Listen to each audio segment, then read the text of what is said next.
I swear on my life, something is wrong with that road, and Bear knows it." Jack Reynolds stood at the edge of the quiet, tree-lined street, staring at the pavement like it might rise up and bite him. His German shepherd, Bear, sat beside him, ears perked, his muscular frame as still as stone. Bear's fur bristled along his back, a deep growl rumbled in his throat. No matter how many times Jack tried to walk across that road, Bear refused. Jack had lived in Pine Hollow his whole life. It was the kind of town where nothing ever seemed out of place. People waved from their porches, kids rode their bikes past neatly trimmed lawns, and the local diner still had the same waitress from 30 years ago. But right now, something about this street made the hairs on Jack's arms stand up. And if Bear, the most fearless dog he'd ever known, refused to cross it, then there had to be a reason. It all started 3 weeks ago. Jack had been out for his usual morning walk with Bear, cutting through the side streets like always. When they reached the corner of Maple and Ridgeway, Bear froze. His tail stiffened, his ears went back, and he let out a low, warning growl. Jack gave the leash a gentle tug, but Bear planted his paws and wouldn't budge. "Come on, buddy. It's just a road. We cross here all the time." Bear didn't move. His amber eyes locked onto something Jack couldn't see, his chest rising and falling in short, uneasy breaths. "All right, fine. We'll go around," Jack muttered, steering Bear down another street. He thought it was just a fluke. Maybe a squirrel had darted across the road, or a strange scent spooked him. But the next day, and the day after that, Bear reacted the exact same way. Every time they reached that corner, his whole body tensed, and he refused to take a step forward. Jack tried everything. Treats, commands, walking ahead first. Nothing worked. Bear wouldn't cross Maple and Ridgeway. Curiosity got the better of him. Jack started asking around. Most folks in town just shrugged. "Probably just a weird smell," Mrs. Turner from next door had said. "You know how dogs are." "Maybe a raccoon got hit there, and the scent is sticking around," suggested Rob, the guy who owned the hardware store. But then Jack spoke to Old Man Harris. The retired schoolteacher had lived in Pine Hollow longer than anyone, and when Jack mentioned Bear's odd behavior, Harris's wrinkled face grew serious. "That road," he said, leaning in as if someone might be listening, "ain't normal. Never has been." Jack frowned. "What do you mean?" Harris rubbed his jaw. "Strange things happen there. Dogs don't go near it. People say they get this feeling, like they're being watched. And some folks, well, they've had worse luck." Jack felt a chill roll through him. "Worse luck?" Harris nodded. "Accidents, disappearances, more than a few cars have gone off the road right there, and no one knows why. Good people just gone." Jack tried to shake it off. It sounded like small-town superstition, but something about the way Bear stood firm, his body tense like he was guarding against something unseen, made Jack uneasy. He wasn't the type to believe in ghost stories, but he trusted Bear more than anyone. And Bear was terrified of that road. That night, Jack couldn't stop thinking about it. He sat on his porch, Bear resting at his feet, while the summer wind carried the scent of pine and warm asphalt. He thought about the way Bear had reacted, the way Old Man Harris had spoken in that hushed, knowing voice. Something was off, and Jack needed to find out what it was. The next morning, he made a plan. He'd go to Maple and Ridgeway alone. No leash, no Bear. He'd walk across that street, stand in the middle, and prove to himself that nothing was there. When he reached the intersection, the town was quiet. The sun filtered through the trees, casting long shadows on the pavement. Jack took a deep breath and stepped forward. A sudden wave of nausea hit him. His chest tightened, his vision blurred for just a second, like a pressure had wrapped around his skull. The world seemed wrong. He shook his head, trying to clear it, and took another step. The air felt heavy, thick, like he was wading through something unseen. The distant hum of cicadas seemed to fade, replaced by a sound that sent a shiver down his spine. A low, whispering voice just at the edge of his hearing. Jack stumbled back, his heart pounding. The moment his foot hit the curb, the feeling vanished. The air lightened. The world returned to normal. Bear was right. Something was very, very wrong with that road. Jack turned on his heel and walked away, his mind racing. If something unnatural was at that intersection, he needed answers, and he knew exactly where to start. Old Man Harris had told him about the disappearances, the accidents, but there had to be more. Records, newspaper clippings, something to explain why Bear refused to cross that road. Jack didn't know what he was dealing with yet, but he did know one thing. His dog had been trying to protect him from something. And now, he was going to find out what it was. Jack spent the rest of the day at the Pine Hollow Library, poring over old newspapers and town records. He half expected to find nothing, just eerie stories passed down through generations, something that had taken on a life of its own. But the more he read, the more he realized that Harris hadn't been exaggerating. The accidents at Maple and Ridgeway weren't just a rumor. They were real. The first recorded incident dated back to 1952. A local farmer named Dale Whitaker had been found lying in the middle of the intersection, his truck abandoned on the side of the road. No injuries, no sign of struggle. He couldn't remember how he got there. The doctors chalked it up to exhaustion, but Dale insisted that he had seen something. A shadow moving across the road right before he blacked out. More cases followed.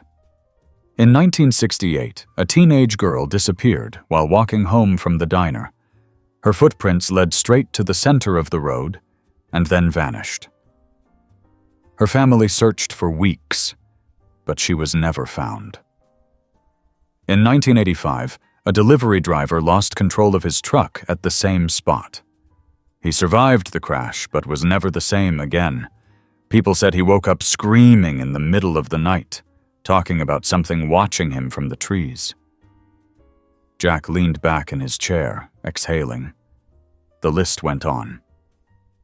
No two incidents were exactly the same, but they all happened at Maple and Ridgeway.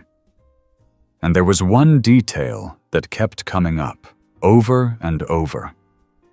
Dogs refused to go near the place. It was in the records, buried in witness statements and police reports. Dogs had pulled against leashes, whined, barked, or run in the opposite direction, just like Bear. Jack closed the folder and rubbed his temples. He wasn't a superstitious man, but this was more than a coincidence. Something was off about that intersection, and he needed to find out what it was. That night, he sat on his porch, staring at the street lamp that flickered at the corner.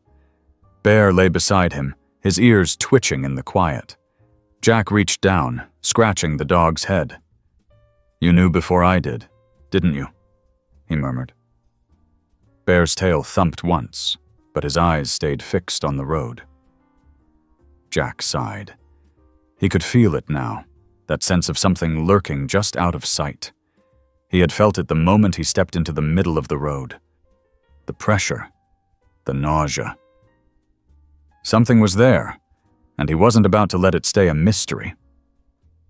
The next morning, Jack decided he needed to see Maple and Ridgeway at night.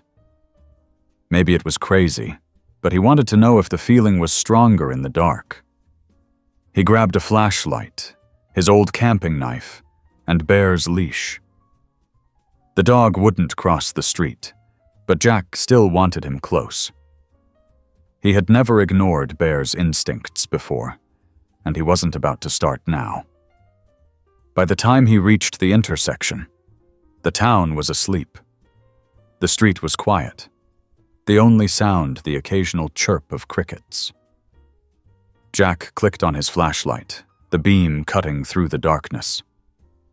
He took a deep breath, stepping forward. The moment his foot touched the asphalt, that same pressure wrapped around him. A weight settled on his chest, heavy and suffocating. The sound of cicadas vanished, replaced by an eerie silence. Bear let out a low, warning growl from the sidewalk. Jack forced himself to take another step. His heart pounded in his chest. The air felt thick, like he was moving through molasses. He turned in a slow circle, scanning the empty road. Then he heard it. A whisper. Not words, not exactly. More like a breath, a sigh carried on the wind. The flashlight flickered. Jack's pulse jumped. He tightened his grip on the handle, his skin cold despite the warm night air. Bear barked, sharp, loud, urgent. The whispering stopped. Jack's breath came in short gasps. His instincts screamed at him to run, but he forced himself to stay. He had come here for answers. He wasn't leaving without something. He crouched down, running his fingers along the road's surface. It felt normal. Rough pavement, a few cracks, nothing strange. Then his fingers brushed something cool, smooth. He angled the flashlight down. His stomach clenched. A locket. It was small, old, the gold chain tangled. He picked it up carefully, holding it in his palm. The metal was cool despite the heat of the night. He flicked it open. Inside was a faded photograph. A young woman, smiling, her dark hair pulled back. On the other side of the locket, a name was engraved. Margaret Thompson. Jack frowned. The name sounded familiar. He turned the locket over, studying it. It looked expensive, like something that had been cherished. But what was it doing here? Bear barked again, his growl deep and urgent. Jack stood, stuffing the locket into his pocket. He wasn't going to figure this out standing in the middle of the road. He had a new lead. He needed to find out who Margaret Thompson was. He walked back home, Bear at his side, his mind racing. Something was happening at Maple and Ridgeway. Something that had been happening for years. And now, he had a name. The next morning, Jack headed straight to the library. The name nagged at him, tickling the back of his mind like an old memory just out of reach. He searched the archives, flipping through old newspapers until he found it. Margaret Thompson, the girl who disappeared in 1968. Jack's pulse quickened. The article was yellowed with age, the ink faded, but the story was clear. Margaret had been walking home from the diner late one evening. She was last seen at Maple and Ridgeway. Her footprints led to the center of the road. Then, nothing. Her body was never found. Jack leaned back, exhaling. He had found her locket. After all these years, it had been sitting there, waiting. But for what? Bear had known something was wrong. The other dogs before him had known. And now Jack knew too. Margaret Thompson had never really left. He wasn't sure what was happening on that road, but he was sure of one thing. Margaret wasn't done telling her story. Jack stared at the newspaper, his hands gripping the edges a little too tightly. Margaret Thompson. Missing since 1968. Her footprints led to the middle of the road and vanished. And now, more than 50 years later, he had found her locket right there. in the same spot where she was last seen. It wasn't just lost jewelry. It was a message. A sign. Something had brought him here, and he wasn't about to ignore it. Bear sat beside him, watching closely, his tail still. Jack exhaled, folding the newspaper carefully. The librarian, Mrs. Talbot, had been watching him from the desk, her sharp blue eyes narrowing behind her glasses. "You look like you found something you weren't expecting," she finally said. Jack hesitated, then walked up to the desk, placing the folded newspaper in front of her. "Did you know Margaret Thompson?" Mrs. Talbot looked down at the article and sighed. "I was a little younger than her, but yes, I remember. Everyone in town does. It was the biggest mystery Pine Hollow ever had. One night she was walking home, then gone. Just like that. And nothing was ever found? No evidence? No suspects?" Mrs. Talbot shook her head. "Not a thing. Some folks thought she ran away, but anyone who knew Margaret knew better. She was happy here, had a job lined up, a family that loved her, and she wasn't the type to disappear without a word." Jack reached into his pocket and pulled out the locket. He placed it gently on the counter. "I found this at Maple and Ridgeway." Mrs. Talbot's breath caught. She reached out but didn't touch it, as if afraid it might vanish before her eyes. This was hers. She wore it every day. Her mother gave it to her on her 16th birthday. "Where did you say you found it?" "Right in the middle of the road, last night." She finally picked it up, running her fingers over the name. When she looked up, there was something unreadable in her expression. Why would it show up now, after all these years? That's what I'm trying to figure out. But there's something else. My dog, Bear, refuses to go near that intersection, won't step a single paw across.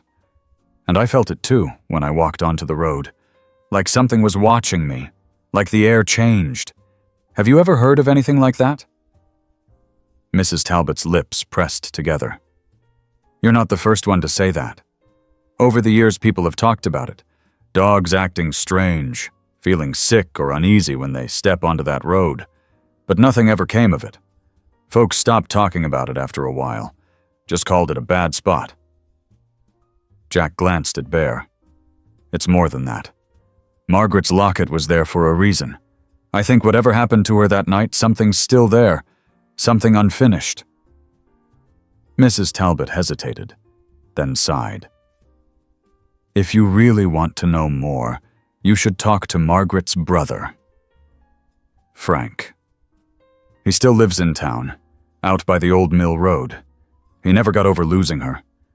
Maybe he can tell you something. Jack nodded. Thanks, Mrs. Talbot. I'll go see him. As he left the library, Bear trotted beside him, his ears twitching at every sound. Jack's thoughts churned. Margaret had a brother, someone who might have answers. He had to try. Frank Thompson's house was a small, weathered place at the edge of town, surrounded by towering pine trees. Jack knocked, then stepped back as footsteps shuffled inside. The door opened, revealing an older man with tired eyes and gray hair. Frank Thompson had the look of someone who had carried a heavy weight for a long time. You're Jack Reynolds, aren't you? Frank said, his voice rough. I heard you've been asking about my sister. Jack nodded. I found something. I think it belonged to her. He held out the locket. Frank's breath hitched as he took it, his fingers trembling. Where did you find this? Maple and Ridgeway, right in the middle of the road. Frank stared at it, his jaw tightening. I thought I'd never see this again. Jack hesitated, then asked, Frank, what do you think happened to her? The older man's face darkened. I think she was taken. And I think whoever, or whatever, took her never left. Jack's stomach turned. What do you mean? Frank sat down on the porch steps, turning the locket in his hands. Margaret wasn't the first to go missing at that intersection. Before her, there were whispers about folks vanishing. Not many, just one every decade or so. People always had explanations. They ran off, got lost. But my sister, she was different. Her footprints just stopped. No sign of a struggle, no clues. Just gone. Like something reached out and pulled her away. Jack sat beside him, Bear lying at his feet. "Do you believe in ghosts, Frank?" Frank let out a slow breath. "I don't know what I believe, but I do know that road isn't normal, and now, after all these years, if her locket showed up again, it means something." Jack looked toward the horizon, where the trees swayed gently in the breeze. "I need to go back. There's something we're missing." Frank hesitated, then nodded. "I'm coming with you. If there's even a chance we can find out what happened to Margaret, I need to see it for myself." Jack agreed, and they made a plan to return that night. When darkness fell, they stood together at the corner of Maple and Ridgeway. Jack held his flashlight tight, its beam slicing through the shadows. Bear stood beside him, tense, alert. Frank exhaled slowly. "Margaret, if you're here, we're listening. We're not leaving until we understand." The air shifted. The night went silent. Jack felt it again, that pressure, that weight on his chest. Bear let out a low whine, his tail stiff, and then, just at the edge of the light, something moved. Not a person. Not an animal. A shadow, shifting, watching. Jack's breath caught. Frank gripped the locket in his hand. "Margaret?" The whisper returned, curling through the air. A breath. A sigh. Then, just for a moment, Jack thought he saw her. A figure standing in the darkness. A girl with dark hair, her eyes wide with something between fear and hope. Then she was gone.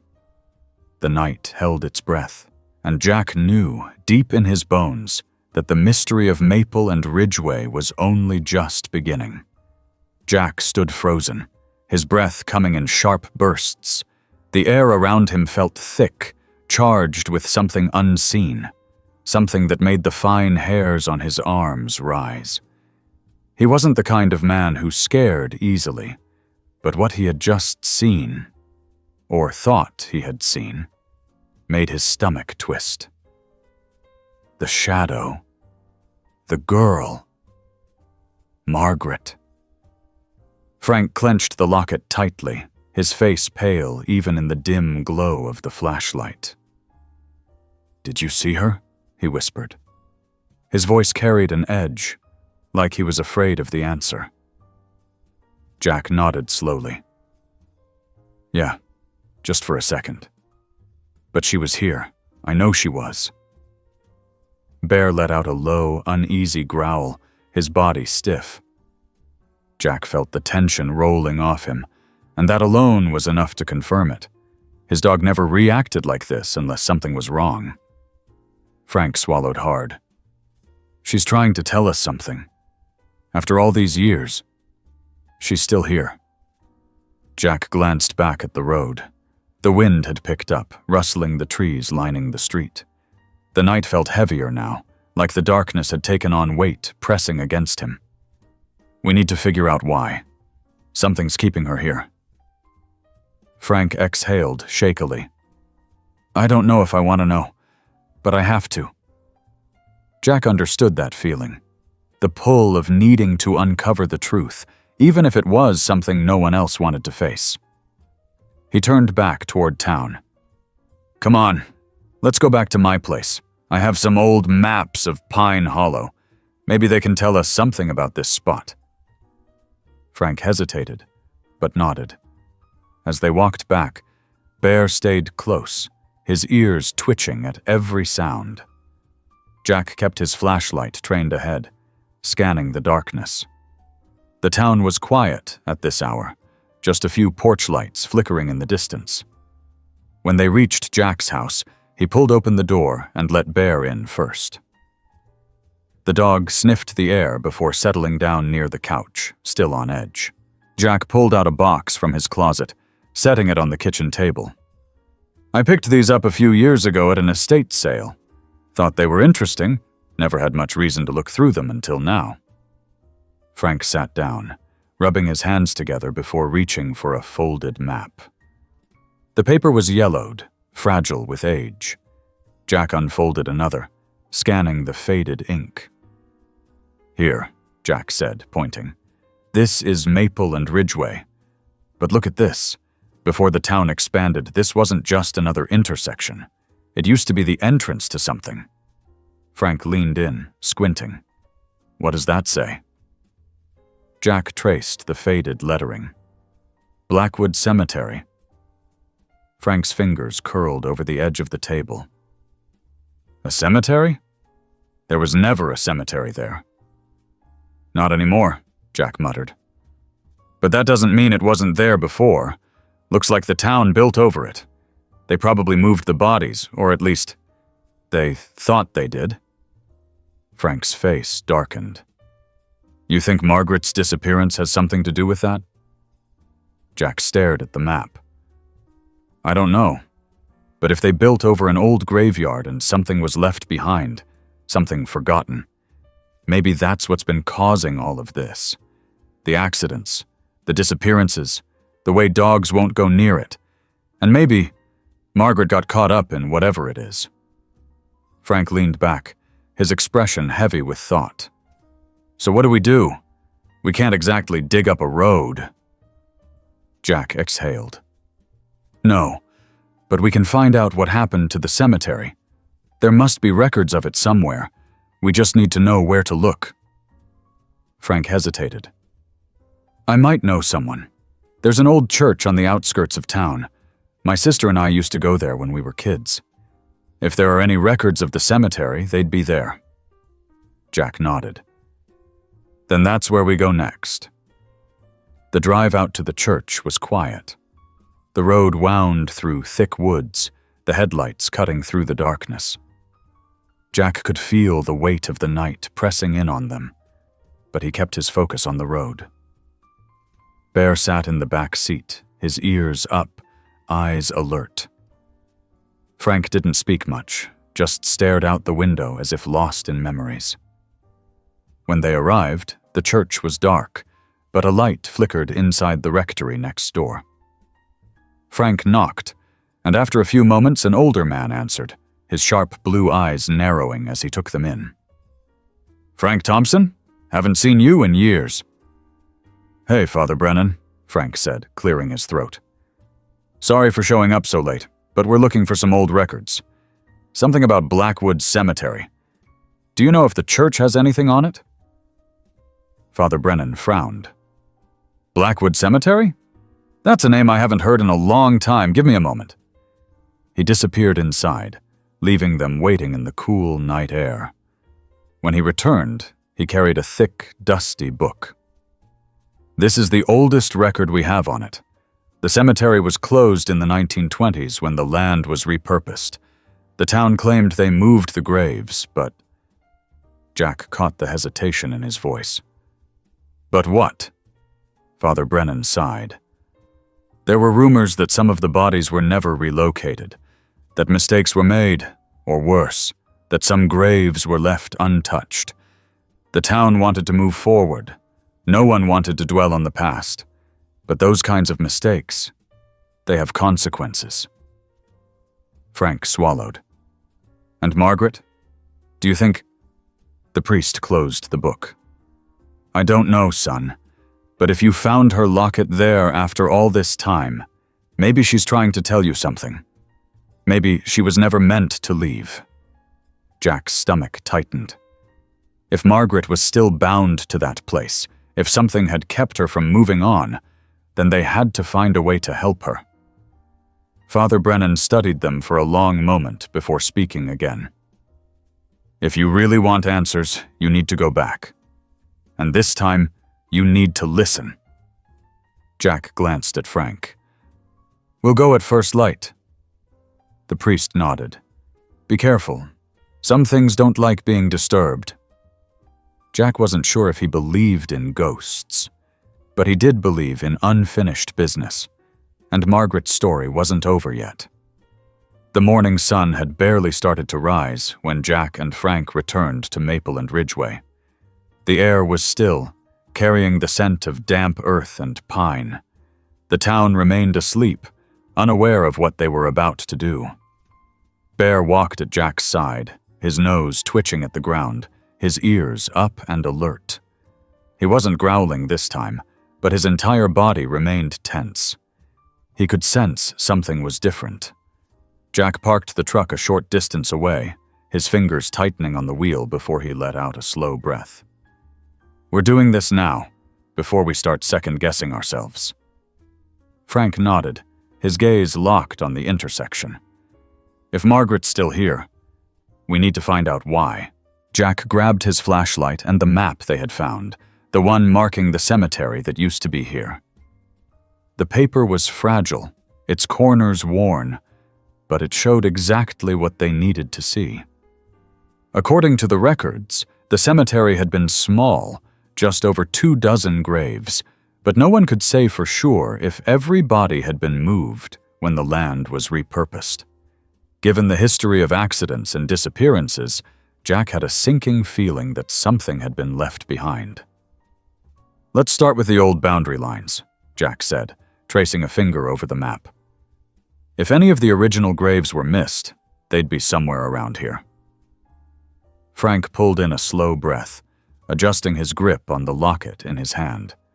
He hadn't let it go since Jack had given it to him. "You really think we'll find something?" Jack glanced at Bear, who sniffed at the pavement but refused to step forward. "I think Bear knows we will." They worked their way around the intersection, following the layout of the old cemetery as best they could. Jack checked the ground for any inconsistencies. Discolored patches of dirt, shifts in the pavement, anything that suggested something was buried beneath. It wasn't an exact science, but they had to start somewhere. An hour passed with no results. The sun crept higher, casting long shadows. Jack was starting to think they might need to dig deeper, maybe even find someone who could get them access to city plans, when Bear suddenly stopped, his nose pressed against the ground near a patch of grass growing along the edge of the road. Jack stepped closer. "What is it, boy?" Bear sniffed again, then looked up at Jack with an expression that made his stomach twist. Jack knelt and pressed his palm against the grass. The dirt here was softer than it should have been. His pulse kicked up. "Frank, come look at this." Frank crouched beside him. "What are we looking at?" Jack moved the grass aside, revealing a small section of disturbed earth. It looked almost like something had been dug up before. Recently. Jack exchanged a glance with Frank before pulling out his pocket knife and pressing it into the dirt. It sank in easily. "The ground's loose," Jack murmured. "Someone's been here before." Frank's face paled. "You think?"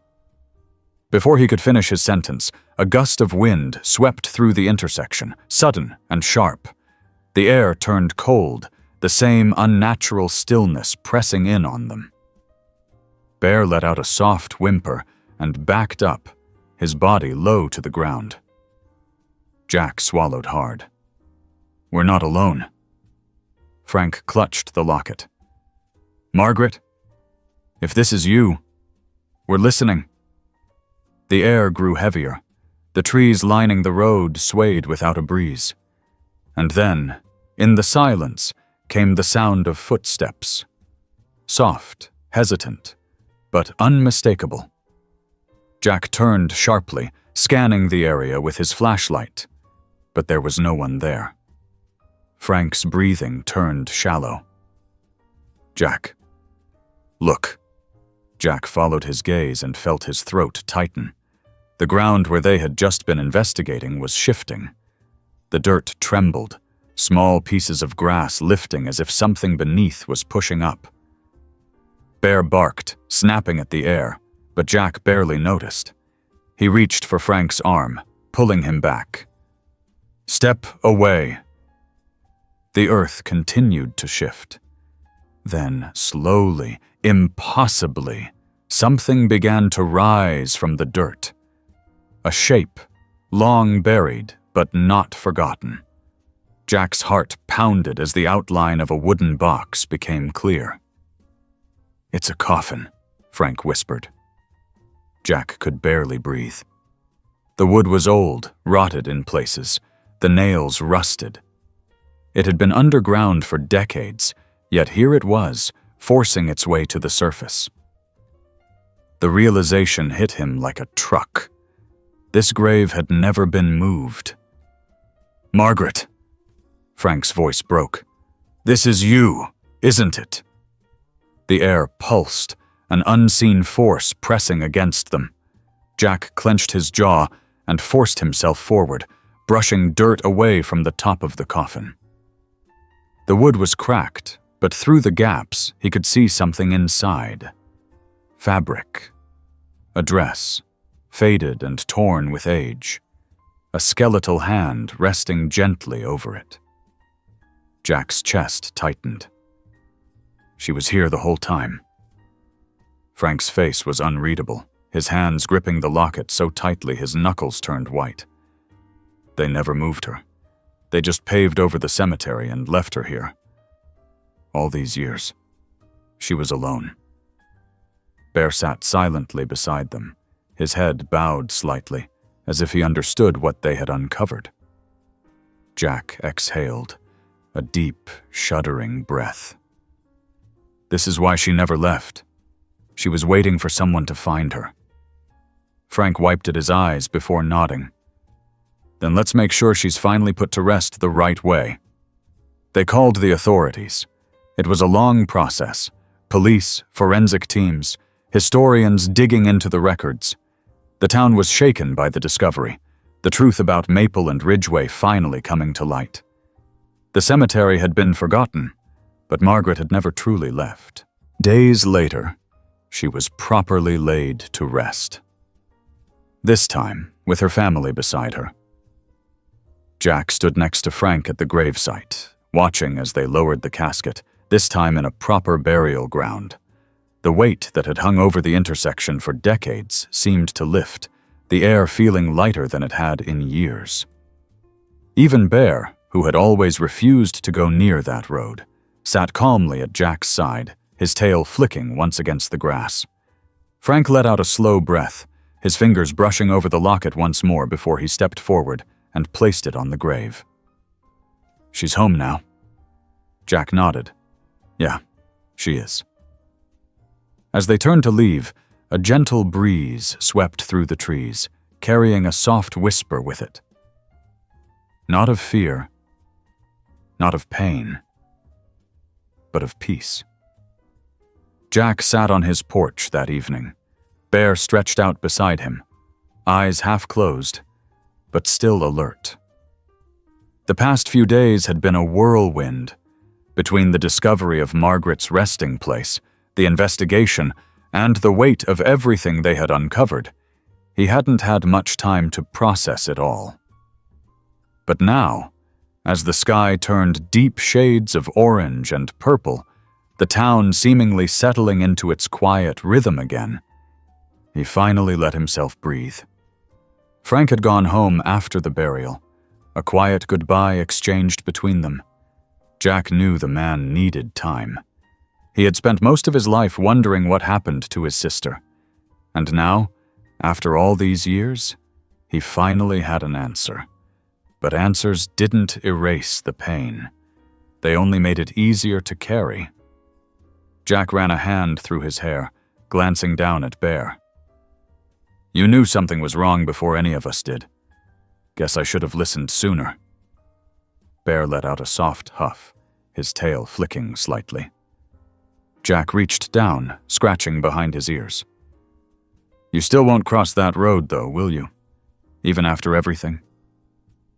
The dog's ears twitched, and though he didn't respond in the way Jack expected, he could tell there was still something about Maple and Ridgeway that unsettled him.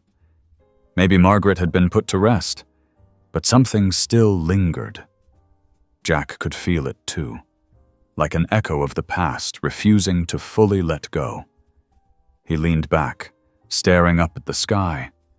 He wasn't a man who easily believed in things beyond his understanding, but he had no choice now.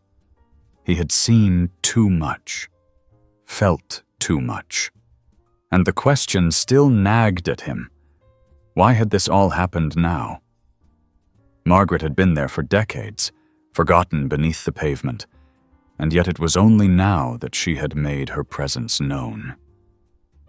Why? Jack exhaled, pushing himself up from his chair. "Come on, Bear, let's take a walk."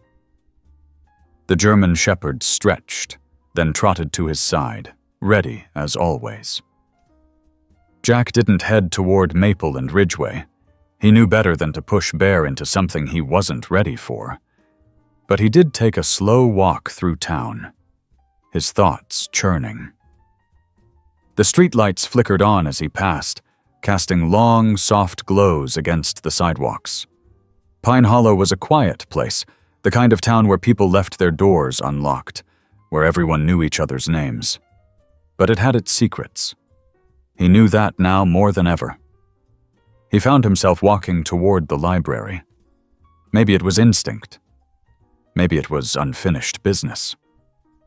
Either way, he pushed open the door and was met with the familiar scent of old books and worn wood. Mrs. Talbot looked up from her desk, her sharp gaze softening when she saw him. "Back so soon, Jack?" she asked, adjusting her glasses. "Couldn't stay away," he admitted, stepping forward. "I've been thinking about something." "Something tells me you're not quite done with this mystery yet," she said knowingly. Jack sighed, rubbing the back of his neck. "Margaret was found.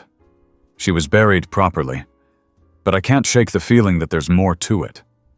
Something else happened on that road, something that started all of this. I need to know why it waited until now to be discovered." Mrs. Talbot studied him for a long moment before nodding. "Then let's find out." She led him toward the archives again, the same dusty shelves they had dug through before. Jack sat at one of the tables as she pulled out a different set of files this time. One's not just about Maple and Ridgeway, but about the history of Pine Hollow itself. "This town is older than most people realize," she said as she set the books down. "It's changed a lot over the years, and not all of that change was clean or easy.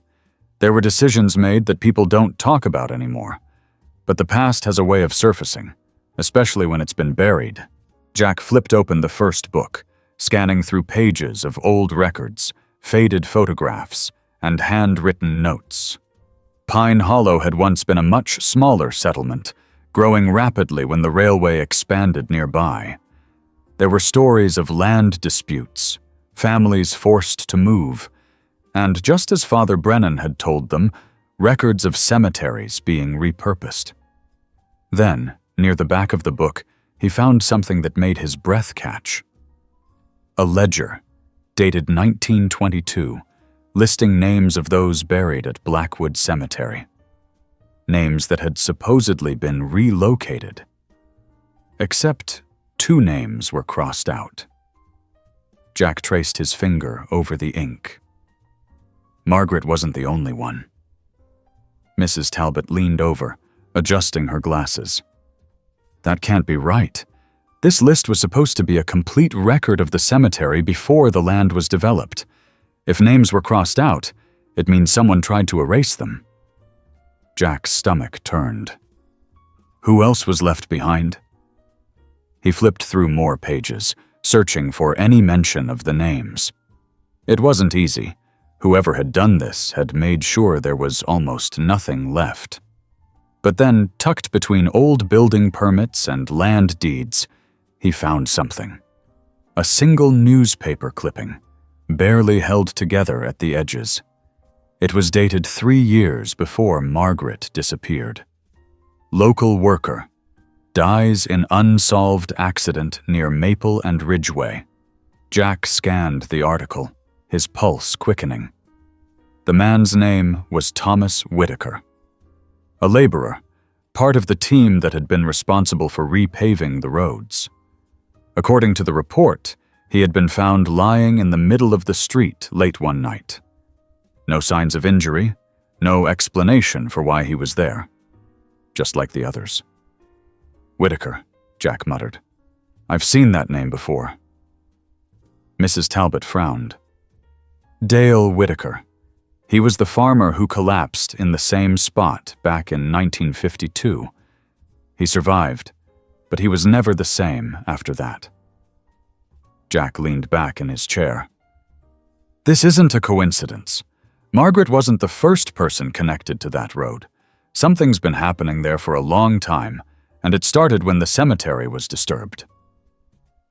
Mrs. Talbot was silent for a moment before she said, Jack, I think whatever was left behind when they built over that cemetery, it was never meant to be disturbed. And if it's still there, it might not be done. A chill ran through him. Bear still won't cross that road, even now. Maybe Margaret found peace, but whatever else is there, it's not gone. Mrs. Talbot closed the book in front of her. Then you need to decide what you're going to do next.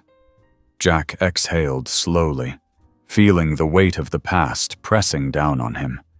He had thought this was over, that finding Margaret had been the end of it. But the past wasn't finished yet, and neither was he. Jack didn't sleep that night. He sat on his porch with Bear at his feet, staring out at the quiet town. The weight of what he had found pressed against his chest. Margaret had been buried beneath that road for decades, but she wasn't the only one. There were names crossed out, erased from history as if they had never existed.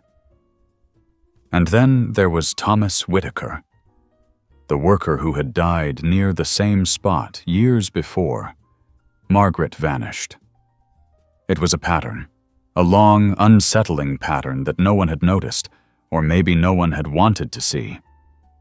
He had thought this was about Margaret, about bringing her peace. But now, he wasn't so sure.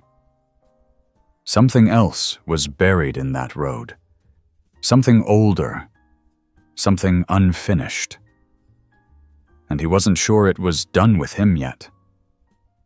Bear let out a soft chuff, lifting his head to stare at the street. Jack followed his gaze. Nothing moved. The road was empty, still and quiet, but the dog's ears remained up, his body tense. Jack ran a hand down his back, grounding himself. I feel it too, buddy. By morning, Jack had made up his mind. He needed to talk to someone who had been here when it all started.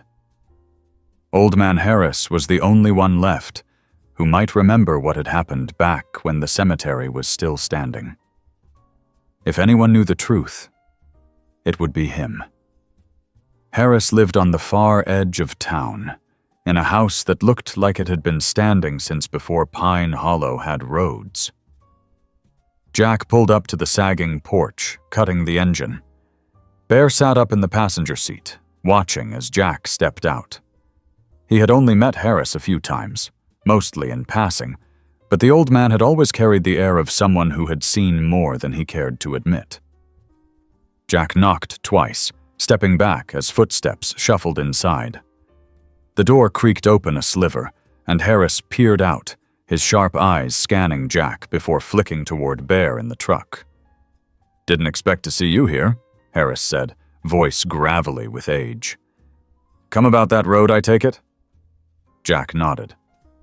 "You told me before that strange things have always happened at Maple and Ridgeway. I need to know how far back it goes." Harris studied him for a long moment before opening the door wider.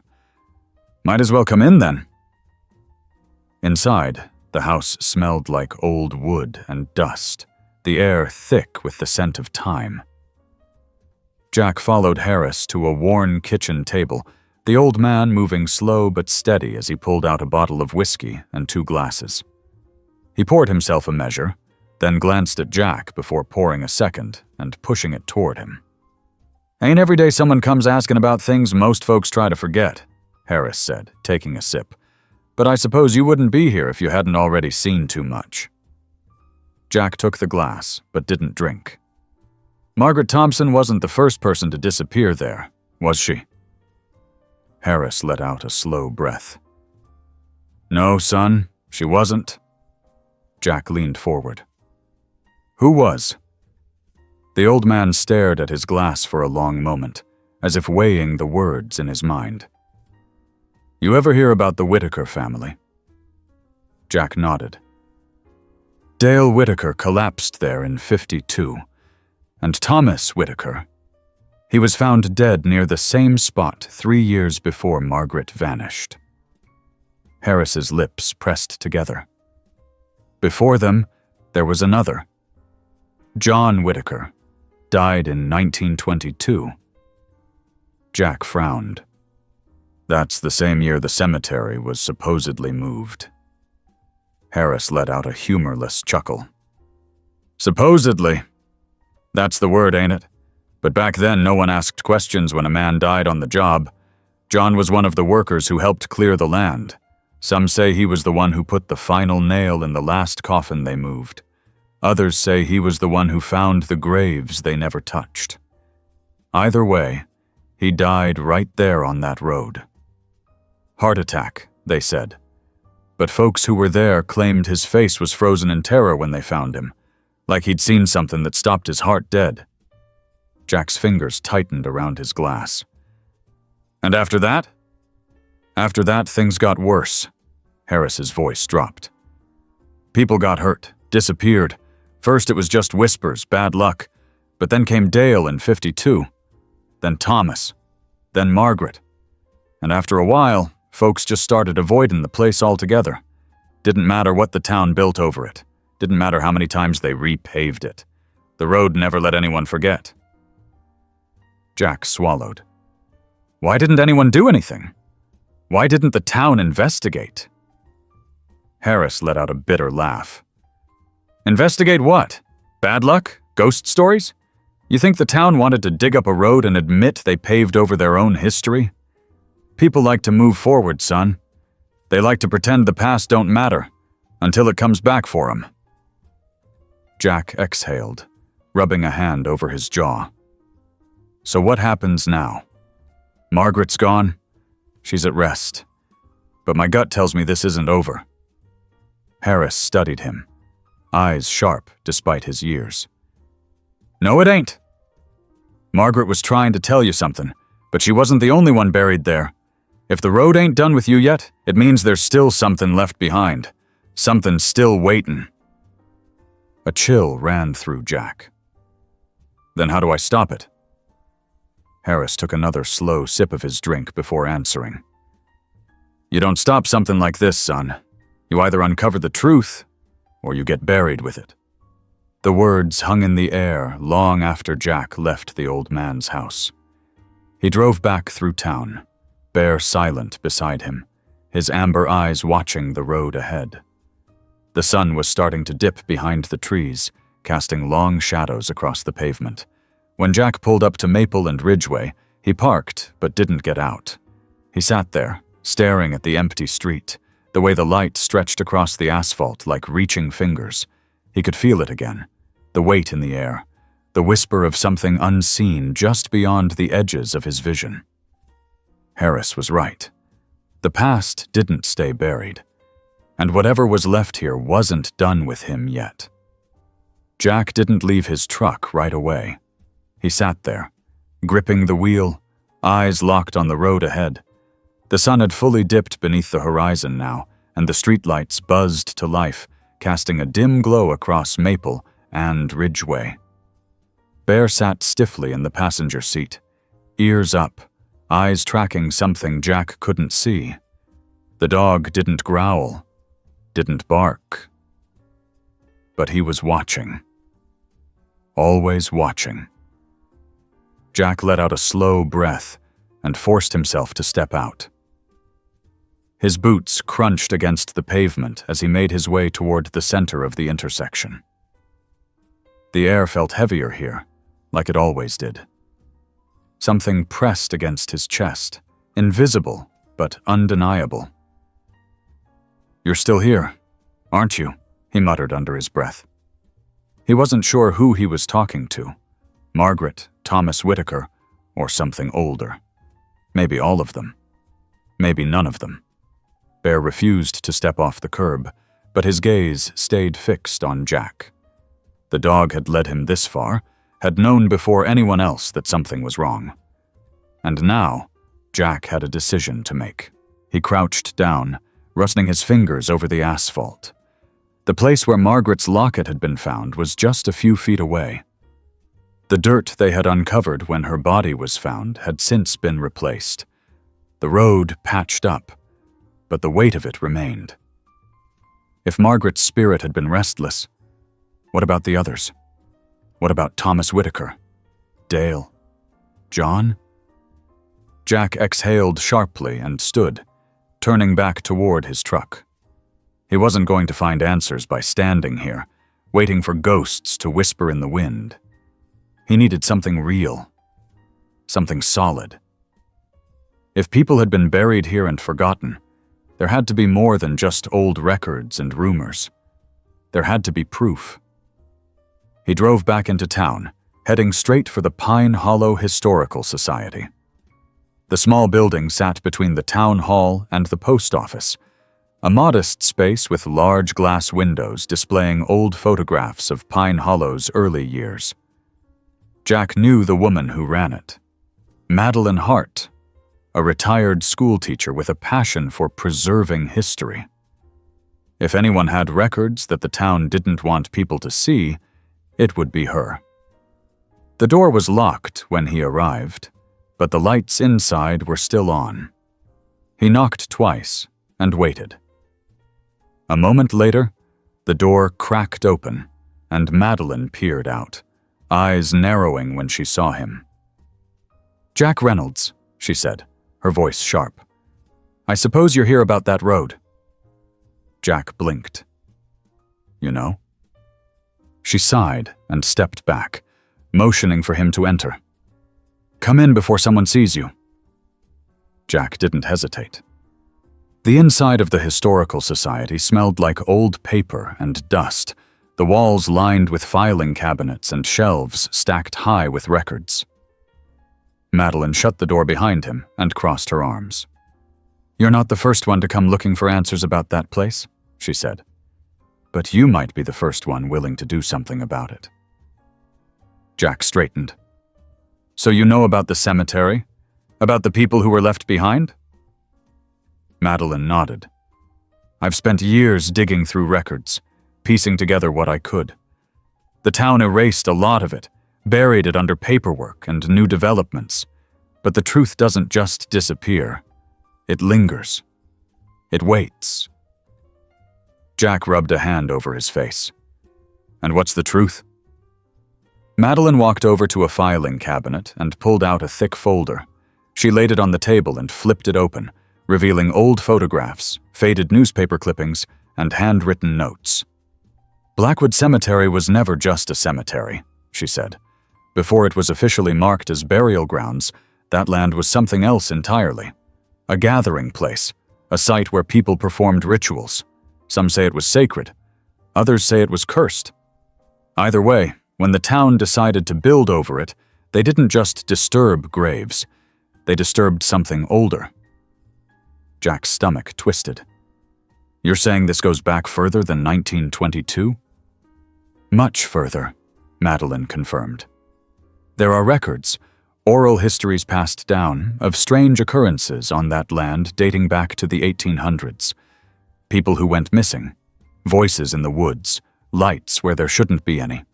When they built the cemetery there, it wasn't just about creating a resting place, it was about containing something." Jack stared at her. And when they moved the cemetery, Madeline sighed. They broke whatever was holding it back, and now it's been bleeding into the town ever since. Jack sat back, processing. He had been prepared for more history, for records of people who had been forgotten. But this was something else. So what do I do? Madeline studied him. If you really want to stop this, you have to go deeper. The town built over that land, but it didn't erase what was underneath. Somewhere in that intersection, in that ground, is the key to putting it all to rest. Jack clenched his jaw. You're saying I need to dig? Madeline nodded. And you need to do it soon, because whatever's been stirring, it's waking up. Jack felt a cold chill run through him, but he nodded. He had come this far. He wasn't about to stop now. He left the Historical Society and headed straight home, where Bear was waiting on the porch, watching him with those sharp, knowing eyes. Jack knelt beside him, running a hand through his fur. Looks like we've got one last thing to do, boy. Bear didn't flinch. He just watched, waiting. Jack grabbed his shovel and flashlight. Then, without another word, he got back in his truck and drove straight to Maple and Ridgeway. The road was empty when he arrived, but the air was thick, charged with something unseen. Jack stepped out, gripping the shovel, and walked toward the spot where they had found Margaret's locket. He took a deep breath, steadied himself, and plunged the shovel into the dirt beside the road. The first few digs were easy. Loose soil, nothing unusual, but the deeper he went, the harder the ground became. It was packed tight, unnaturally so. Jack wiped sweat from his brow and kept going, each dig sending a pulse through the air, like the ground itself was resisting. Then, the shovel hit something solid. Jack froze. He set the shovel aside and knelt, brushing dirt away with his hands. Slowly, something began to take shape beneath the earth. A stone. Not a grave marker, but something older. Something carved. Symbols lined its edges, worn by time, but still visible. Jack's pulse pounded. He didn't understand what he was looking at, but he knew one thing for certain. He had just uncovered something that was never meant to be found. Jack stared down at the stone, his hands frozen in the dirt. The carvings were like nothing he'd ever seen before.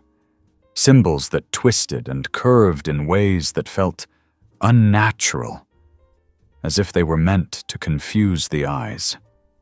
The surface of the stone was cool, even though the surrounding soil was warm and damp from the day's heat. Bear let out a low growl from behind him. Jack turned his head slightly, watching the dog's ears flatten against his skull. He wasn't barking, just watching, tense and alert. That was enough to make Jack's pulse quicken. He set the shovel aside and reached down, brushing more dirt away from the edges of the stone. It was large, much larger than he had first realized. The corner he had uncovered was only a small part of the whole, and the carvings continued beyond what he could see. The deeper he dug, the more intricate the designs became. They seemed to shift in the dim light of his flashlight, like they were alive, moving just beneath the surface. Jack wiped the sweat from his brow. "What the hell is this?" Bear's growl deepened. Jack glanced back at him again, then to the road. The streetlights cast their usual pale glow, but the air felt heavier now. The same weight he'd felt before, when Margaret's locket had been found, when he first stepped onto this cursed road, was back. Stronger than ever. Jack tried to steady his breathing. This was just a stone, a carved rock buried beneath a road. Maybe it was part of an old foundation or a marker left behind by the cemetery workers. He told himself that, but deep down, he knew it wasn't true. This wasn't just a rock. This wasn't just a marker. This was something older, something wrong. He picked up his flashlight and angled it closer, trying to make sense of the symbols. They looked like letters, but they weren't any alphabet he recognized. He'd taken Latin in high school, spent a few years studying old texts for fun. But these markings were different. They didn't belong to any language he knew. Bear's growl turned into a whine. Jack reached back, pressing a hand to his fur. "Easy, boy. I've got you." But did he? Did he really have control over this situation? He was in over his head, and he knew it. He couldn't just walk away, not now. Not after everything he'd seen and uncovered. There was a pattern here, a history that no one else in Pine Hollow wanted to acknowledge. But the past didn't stay buried. It never did. He stood, brushing dirt off his hands. The stone was still mostly buried, and he couldn't excavate it on his own. He needed help. Someone who could decipher the carvings, someone who could explain what he was looking at. Maybe Madeline Hart could point him in the right direction. She knew more about the history of this town than anyone else. "Come on, Bear," he said, his voice low. "We're leaving for now." Bear didn't hesitate to follow him back to the truck. Jack kept glancing over his shoulder, half expecting the shadows around the road to shift or move. But nothing happened. The air remained still, the carvings on the stone unseen by anyone but him and his dog. For now. When Jack returned home, he didn't sleep. He sat at his kitchen table with the flashlight and a notepad, scribbling down the shapes and symbols he could remember. He wasn't an artist, but he did his best to replicate the strange curves and lines. They didn't make sense to him, but maybe they would to someone else. He jotted down notes beside the drawings, where he found the stone, how deep it was buried, the way the carvings seemed to shift in the light. By the time the sun rose, he had a handful of rough sketches and a growing sense of unease. He hadn't dreamed of Margaret that night, but her face was still fresh in his mind. The way she had appeared in the shadows, the look in her eyes that was equal parts fear and hope.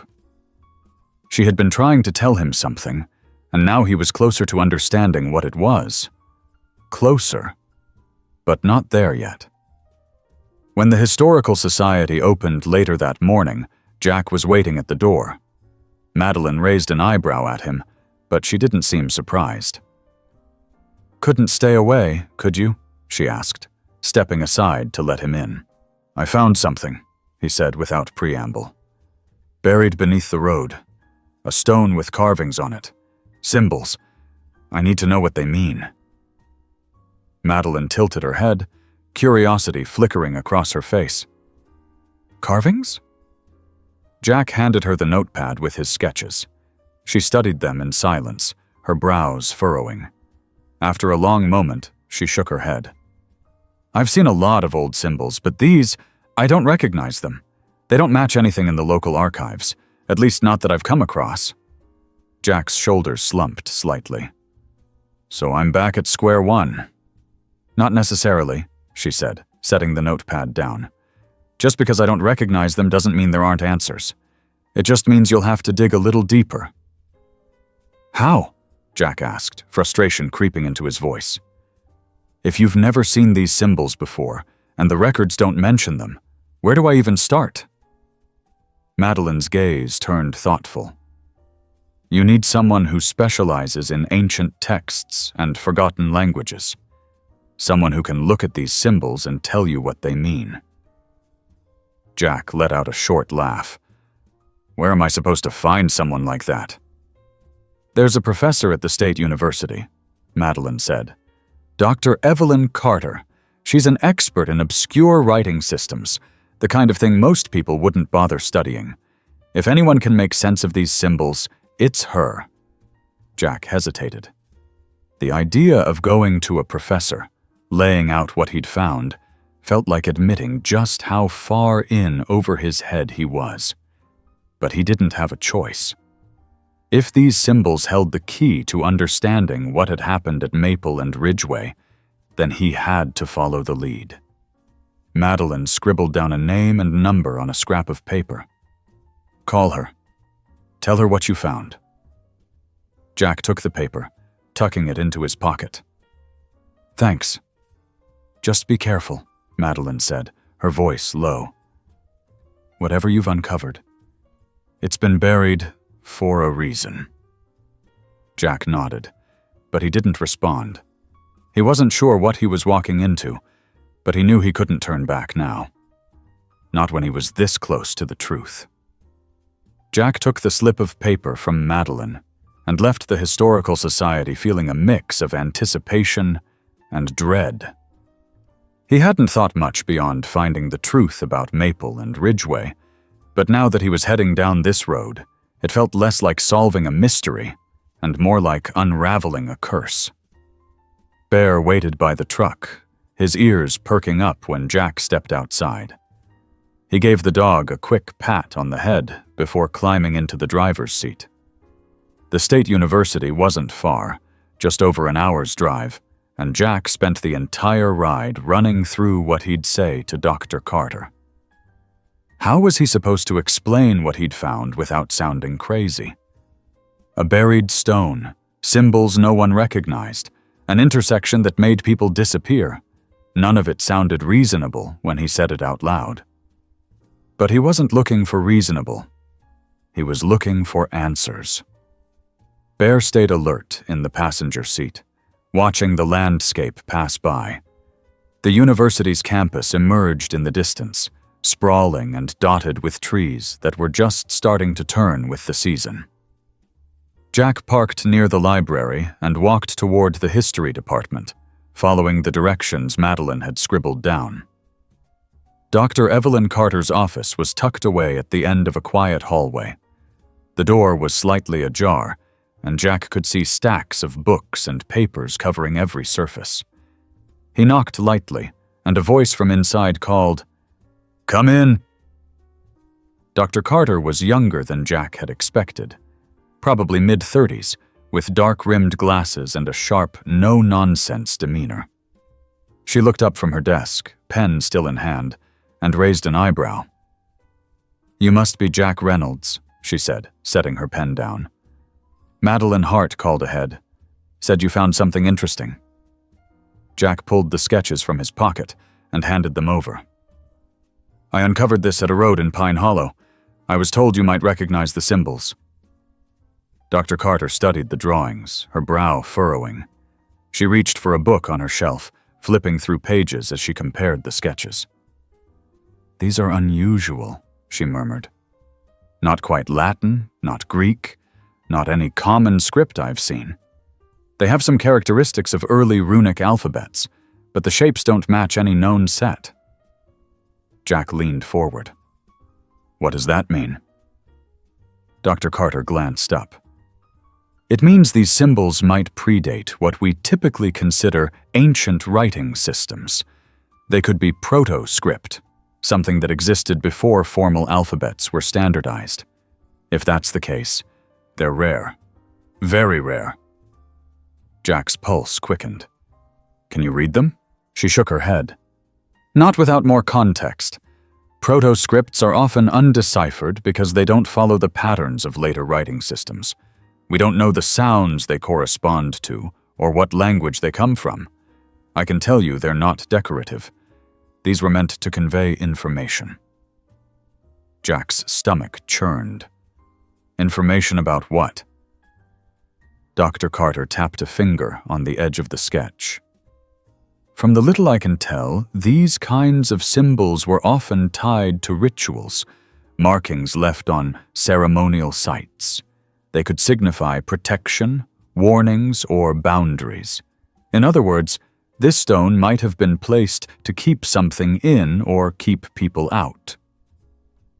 Jack sat back, the weight of her words sinking in. If the stone was a boundary marker, that explained why everything had gone wrong after the cemetery was built over it. The town had erased the boundary, the warnings, and whatever the symbols had been meant to hold back had been free ever since. "So what do I do now?" Jack asked, his voice low. "If this stone is part of something bigger, if it's keeping something contained, how do I fix it?"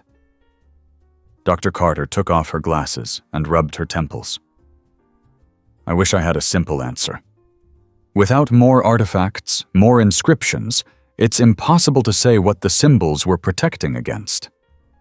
My advice? If you found this at a road that's known for strange occurrences, it's worth exploring the area further. See if there are more stones, more symbols. A single marker might not tell us everything, but a series could provide enough context to understand what's happening." Jack nodded slowly. "All right, I'll see if I can find more."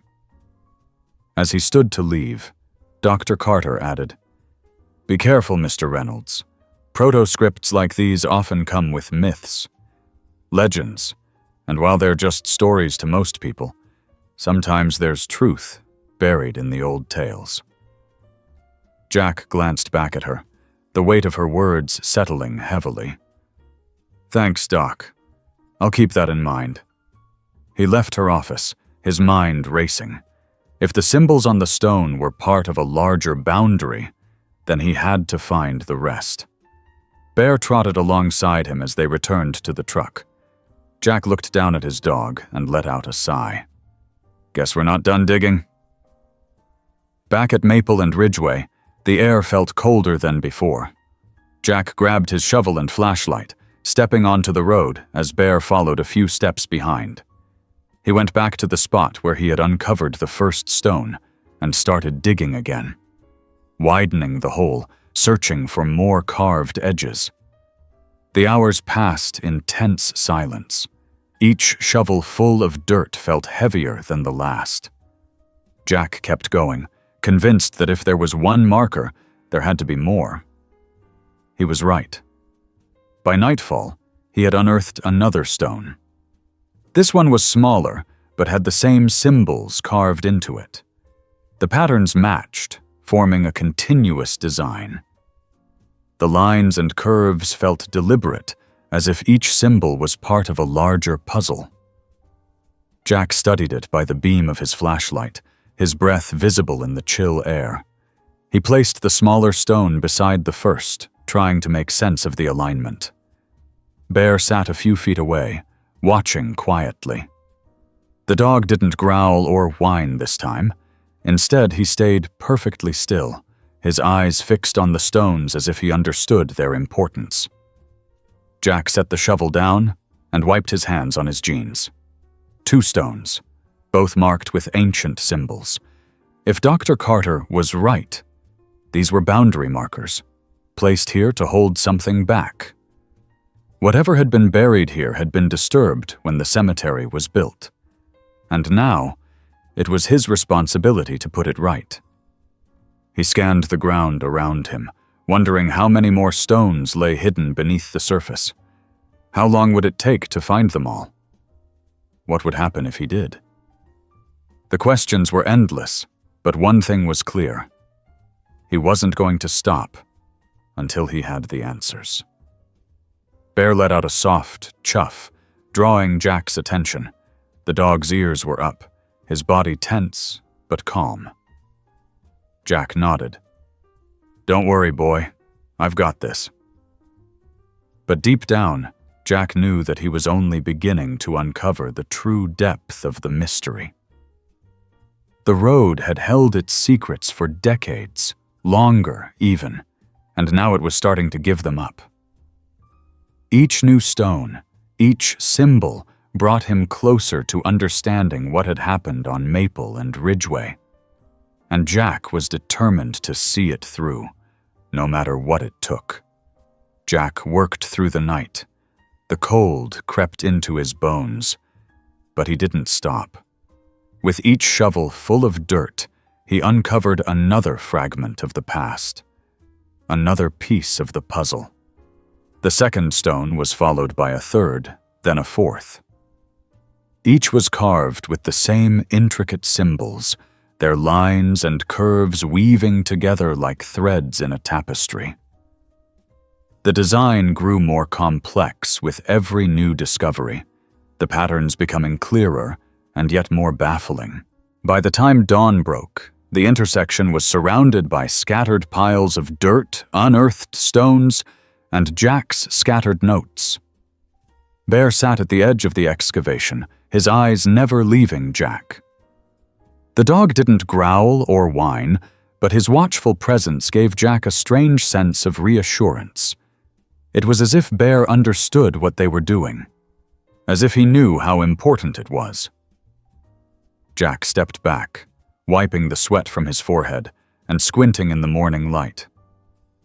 He had found 6 stones so far, each one fitting into the larger pattern. They formed a rough circle, their symbols connecting in a way that felt deliberate. Jack knelt beside them, tracing his fingers over the carvings. The edges of the stones were worn, but the lines were still sharp, their meaning just out of reach. He pulled out his notepad and started sketching the arrangement. The stones weren't randomly placed. They were aligned, pointing toward something at the center. The realization hit him like a thunderclap. "It's not just a boundary," he muttered. "It's a seal." The stones had been placed to contain something, to keep it from escaping. When the cemetery was built and the road paved over the site, the seal had been broken. The disturbances, the disappearances, all of it traced back to this disruption. Jack's mind raced. If the stones were a seal, then putting them back in their proper place might restore the balance. It might stop whatever force had been leaking into Pine Hollow all these years. But there was a problem. One of the stones was missing. Jack stared at the gap in the circle, his heart sinking. Without the final piece, the seal couldn't be completed. He stood, scanning the area, as if the missing stone might magically appear, but it was nowhere to be seen. He didn't know how long it had been gone. Years, decades, maybe longer. If the seal had been broken for this long, the missing stone could be anywhere. And without it, Jack wasn't sure he could finish what he'd started. "What now, boy?" he asked, glancing at Bear. The dog tilted his head, then stood and padded toward the center of the circle. Bear sniffed the ground, his ears twitching, before turning back to Jack and sitting down, his gaze steady. Jack frowned, looking down at the spot Bear had chosen. It was the center of the seal, the point where all the stones seemed to converge. Jack knelt, brushing away dirt. The ground here felt different. Softer. Looser. He dug carefully, not wanting to damage anything that might be buried beneath. His fingers brushed against something smooth and cold. His pulse quickened. He worked more carefully, using his hands to clear away the dirt until he uncovered another stone. This one was smaller than the others, but it was unmistakably part of the set. The carvings matched perfectly, and when Jack placed it in the gap, the circle was complete. He sat back, staring at the fully assembled seal. The stones were aligned, their symbols connected in a continuous pattern. Jack felt a wave of relief and exhaustion wash over him. He didn't know exactly what he had accomplished, but he knew it was important. The air around the intersection felt lighter, as if a weight had been lifted.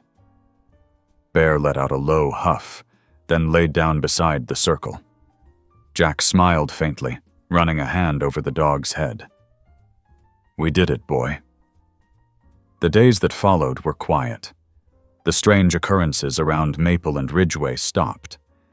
The intersection no longer felt heavy, no longer radiated that sense of unease. Jack didn't tell anyone what he had done. Not Madeline, not Dr. Carter, not the townspeople. He didn't see the point. They wouldn't believe him. And besides, it wasn't about recognition. It was about closure. One afternoon, Jack sat on his porch, looking out at the familiar streets of Pine Hollow. Bear lay at his feet, his tail thumping lazily against the wood. Jack thought about Margaret, about the others who had been lost to the road's dark history. He thought about the ancient symbols and the stories they held. The past had been buried, but it hadn't been forgotten. And now, finally, it could rest. Jack leaned back in his chair, closing his eyes as the warm breeze carried the scent of pine and earth. He didn't know what the future held, but he knew one thing for certain. The road was quiet once more.